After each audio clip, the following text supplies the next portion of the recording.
It's just not normal. It's like, it's demonic, it's satanic.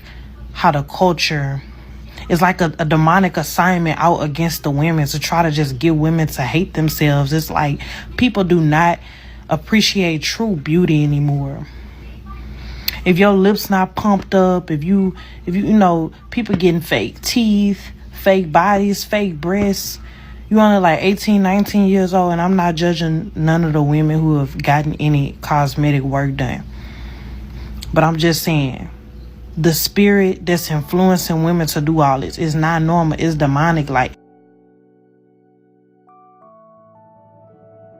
for I know the plans I have for you, says the Lord. Plans to prosper you and not to harm you. Plans to give you hope and a future. Jeremiah 29:11.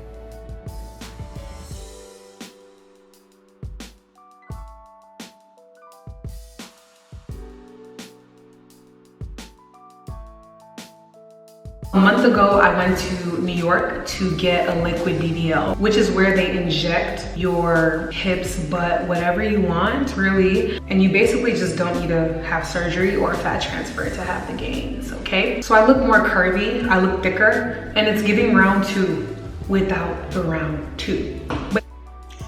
Over the years, I have made videos that combines beauty standards with body image and Christianity.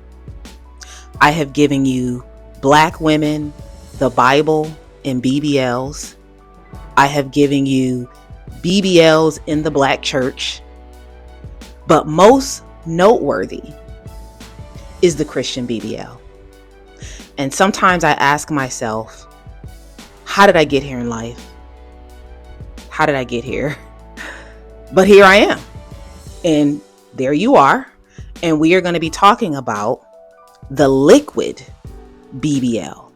And maybe I can even call this the Christian liquid BBL.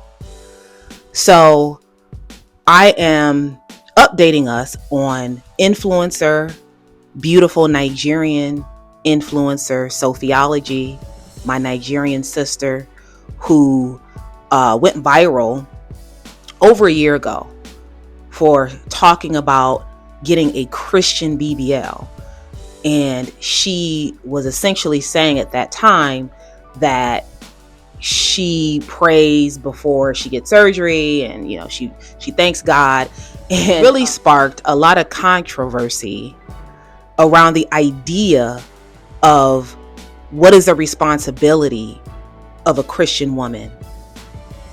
And in previous videos, I went into more depth about what if you're the leader in the church? What if you're the pastor's wife? And I have videos about this. But in Sophiology's case, she's an influencer. And we know that there's a lot of pressure, particularly for influencers to look a certain way, to meet a certain aesthetic.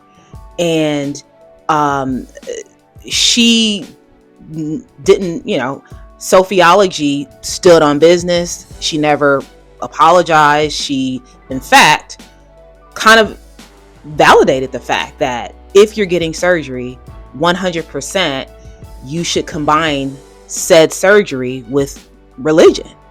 And so you should be praying before every BBL and every breast lift and lipo and whatever you're doing. And I have covered various stories. So check out the Slim Thick series, check out the BBL era. Those are 2 of the many playlists that I have on my channel.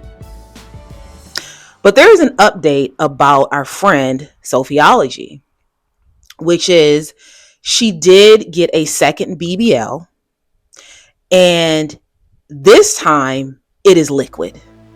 Yes, you heard me right. It is liquid. And I have been, over the past few days, been delving into and researching the liquid BBL.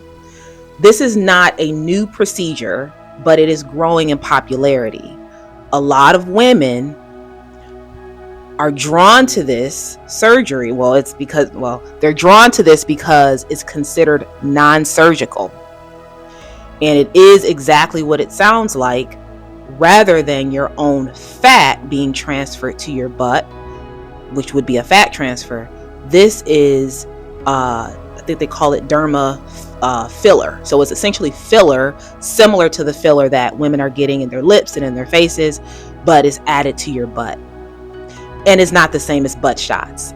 So to break this down, butt shots is illegal. So that goes back to, started with the trans community, and it goes back to various substances that women and men, to a degree, were injecting or getting injected into their behinds, and everything from Fix-A-Flat to, I don't even know, anything you can buy at Menards and, Lowe's was being injected into people's butts. And this was some years ago. This is illegal. There are folks who have gone to prison and have died for doing that. So the liquid BBL is not that, because the substance that is used, it is filler, and it is something that is, I guess, considered safer, but the procedure is very similar, perhaps almost the same as the fat transfer, which is another, the most popular, I should say, form of the BBL surgery. Now, the interesting thing about the liquid BBL is that it's not as popular amongst Black women. Okay, so this procedure, it's not really considered surgery, but this procedure is not as popular in the Black community with Black women. And the reason why, I think, is because you are not going to get as pronounced of a look with this liquid BBL. I mean, you would have to spend a lot of money and get a lot of filler added, which would probably be unsafe at that point.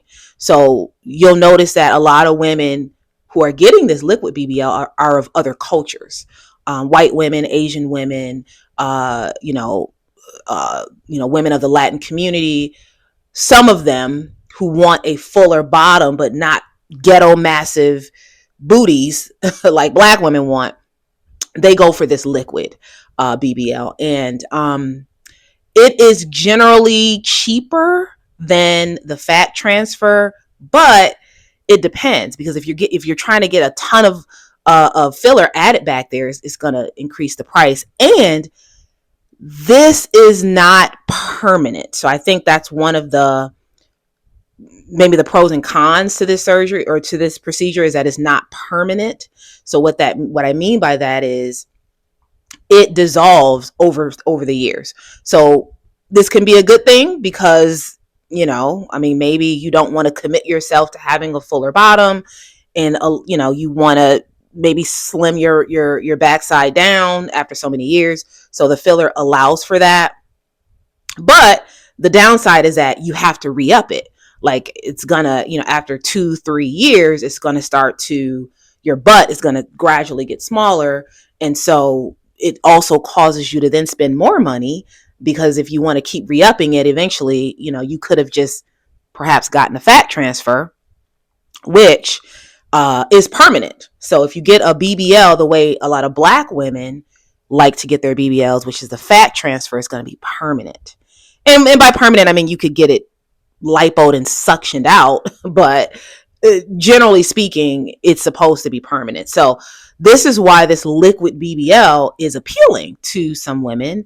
And so Sophiology is one of the women who, even though she is Black, she's Nigerian, but she already had a traditional, what she coined as the Christian BBL. She already had that done. So her re-up is and was her the liquid version, because I think she just wanted a little bit more, not too much. And another important thing to say is that for women who don't have a lot of fat on their body, the liquid BBL becomes more appealing, because this was, an issue for some women, having to gain weight and do all of this to have the fat transferred to their butt. Well, now with the liquid BBL, you don't have to gain any weight. You can just go and get the procedure. But what has brought a lot of this conversation about liquid BBLs to the forefront is an unfortunate situation of a woman who passed away. This was some months ago, maybe almost a year ago now. A woman passed away in the UK from getting this procedure done. And, and it goes to show that, even though this procedure is called a procedure, not surgery, and it's sort of put out there to be safer and not as much downtime and not as risky, the reality is the risks are still there. And very similar to the traditional BBL, the risks are still there. And so when this happened, when this woman passed away, it even caused the laws in the UK to be reevaluated, because one of the other cons to getting a liquid BBL is that you don't have to be a doctor or a surgeon to do this. You can be an esthetician, you can be, the whole industry of getting a liquid BBL, very similar to the filler industry of, when women and men get lip filler, the industry is not regulated. So there's a problem right now with these fillers, and there's that's a whole nother video in terms of all the problems with the fillers, but particularly the filler with regard to going into your butt. You don't have to be a doctor, a surgeon, a board certified surgeon to do this. And that is a problem, because you can only imagine, without the proper skill and expertise with regard to how to properly insert this liquid into the buttocks, you can run into a lot of problems. Hey guys, I'm all the way in New York City, as you could see by my location at Lorality. If you don't know about Lorality already, it's where you go when you want a round two and you don't want to get back on the table, okay? I'm wearing their waist training system right now. The compression is serious. Like, I just got the most amazing scar tissue therapy. So today, because I have so much scar tissue, guys, even after 1 year post-op, we did a lot of wood and metal therapy to get rid of the scar tissue. She also did a lot of body contouring as well. So I already know I'm gonna look really, really good. That talk we had the other day didn't help, because you really think you out here moving stuff. After Lorality, I went straight to get my liquid BBL, and the recovery was something else. It wasn't as bad as my surgery, but it was challenging a little bit. One of the things to note that Sophiology admits is that she did not do any research before getting her first BBL. And one of the things I'll say about her, and I definitely want us to be kind, because she's young. I believe she's only 26 years old. But she's also very open, and she's open about her insecurities, why she got surgery in the first place, why she continues to, she's gotten multiple surgeries. She's gotten her boobs done. She's gotten, obviously lipo, various things done. And I always respect and appreciate people who come out and they're open about what they've done. I mean, even though I don't agree with everything that she's doing, but the fact that she's open with her community, with her followers, and she has quite a bit of followers on Instagram and YouTube. She's open. And, she mentioned that she just really wanted her body done. She's used to be overweight. She was at one point 220 pounds. She lost the weight, and surgery is her way of, feeling better about herself. She admits that she doesn't do it for men. She says she does it for women. And, yeah. So that obviously is not a good idea. I mean, even if you do research, bad things can still happen. You can still have complications, and you can still die. But not doing research is diabolical, but she is open. So I will give her that. She also is open about a lot of the complications that she's had. So she talks about her scar tissue getting infected. She's had various complications, and this was more so with her first BBL. So she certainly doesn't glamorize the surgery. But I posted today that I have 16 or more mirrors in my apartment, full size. I also love the way I look in my clothes now. And it's not even about men. In fact, I may never know if a man actually likes me or likes my body. That's already an issue as a woman naturally. So I feel more confident now shopping for clothes that I want to wear, and that's for the female gaze.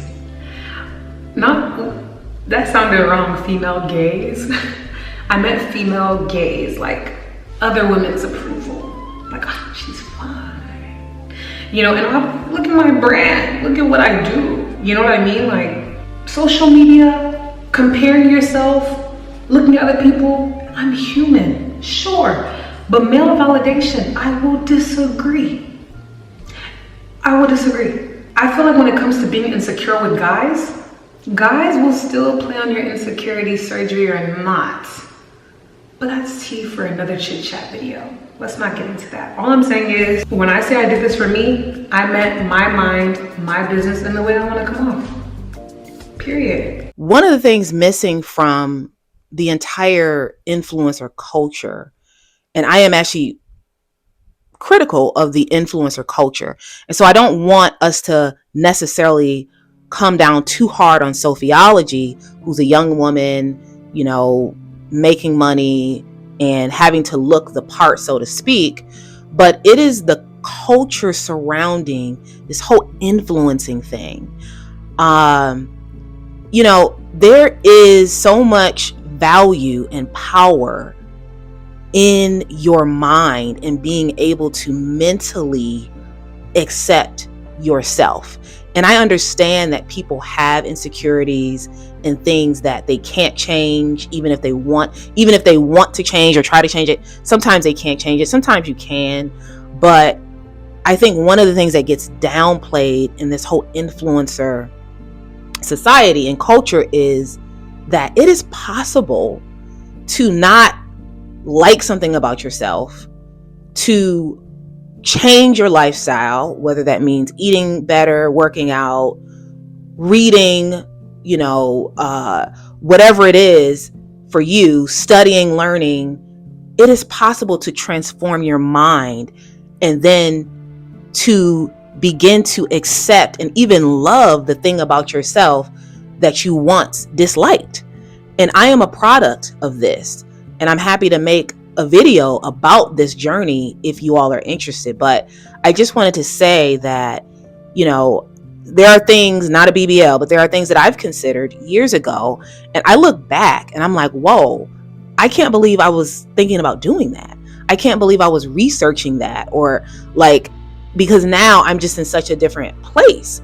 And of course, yes, there has been action behind, you know, certain things. Like I said, lifestyle changes, but some of it, you know, particularly things that I can't change about myself, a lot of it is in my mind and changing my mindset. So yeah, I think this whole influencer culture, this keeping up with the Joneses, and that even includes having to keep your body up with the taste and the appetite of your audience, of people online. You know, this idea that you have an insecurity and then you go get a surgery to resolve and fix the insecurity, but then that leads to disappointment with the surgery. So then you have to have another surgery to fix another insecurity or the same insecurity. And it's just a cycle of repeating that, a vicious cycle. And I think that is my critique here, and that is my criticism with regard to not only Sophiology, but any influencer or just any person who feels like they have to keep a certain aesthetic to please. Now, they would say that they're not pleasing others. They would say that they're pleasing themselves. But I think I am very critical of anyone who says, well, I did this for me. This is not for anybody else. It's like, well, is that even possible? Is that humanly possible? You're an influencer. So yes, you probably did it for you and your audience and others. But this idea that, well, I just do it for me, or, and let's be clear, this idea that, well, I don't do it for men, I just do it for women. But, you know, or in Sophiology, I just do it for the female gaze, or the, you know, the woman gaze. But I think that, you know, I think it sounds cute, but a lot of what women think and how women feel about other women is also influenced by the men that are interested in them, the men that look at them. And women, and I've said this before, women like to follow women who look like a fantasy, who, you know, is almost like vicariously living through other women and other women's bodies. But a lot of that, still the root of that goes back to the appetite and the taste of men. So I don't know if I really buy this whole, I do it for the woman gaze. I mean, I think that's partially true because most of her followers are women, but I still think that what the woman gaze is influenced, what women's gaze is influenced by, has a lot to do with the appetite of men, and black men in particular. I miss the days where women were appreciated for just being who they was. You didn't need a perfect body. You know what I'm saying? You didn't need to fit a certain aesthetic to be accepted. And it's like, I hate how so many young women are falling victim to this. You know, you gotta have a full face of makeup on just to be considered beautiful. You know what I'm saying? When in reality, that style of makeup, that cut and crease, that style of makeup was inspired by drag queens. The women are looking like drag queens. And when the men say that they don't like the birthday makeup, we think they just trying to be funny. You can't tell people that stuff ain't cute, that stuff don't look good, or you considered a hater. You know what I'm saying? Like, it's a demonic assignment against the women. Like, you know, you hadn't even really lived life yet, and you already being influenced to go and risk your life. BBL is a very dangerous procedure. Women are risking their livelihood just to go in. You know what I'm saying? When we could put that same energy in going to the gym. You know, like, I hate that. And then I hate the culture. I hate the spirit behind it. I hate the mentality that it's putting on the women. And more people need to speak out about it. Like, I don't care if you call me a hater. I don't care if you come in the comments and call me ugly and say, oh, I could afford to get on. I don't, like, you know, at the end of the day, I don't care what you say about me. You know, so I've been talking about my whole life. People gonna talk about you, but I'm not about to risk my life or destroy my God-given body just to fit in. And then we say, oh, well, it's not insecurity. If somebody want to change, they say it's deep insecurity. If you willing to risk your life, women are dying. That's the hurtful part about it. Women are dying. You get what I'm saying? And we act like this type of stuff is okay. And I'm just tired of it. So like, share, and subscribe. I am your host, Naka, and I am here to make the invisible visible about Black women. I highlight the things that Black women wouldn't tell you. Become a channel member. You can click the join button at the top of your screen, or you can go into the description box and click the link in the description box to become a channel member. And that will allow you to get perks and benefits, exclusive content, and closer access to me if you are interested in that, if that interests you. I have a book about being an invisible Black woman on Amazon. I also have a Black-owned store on Amazon. So please do click those links, which is in the description box. I am a YouTube coach. I offer coaching and consulting to those who want to get started and grow on YouTube. So please do check out my website. And if you feel compelled, my Cash App link is also in the description box. And as always, stay tuned for more videos.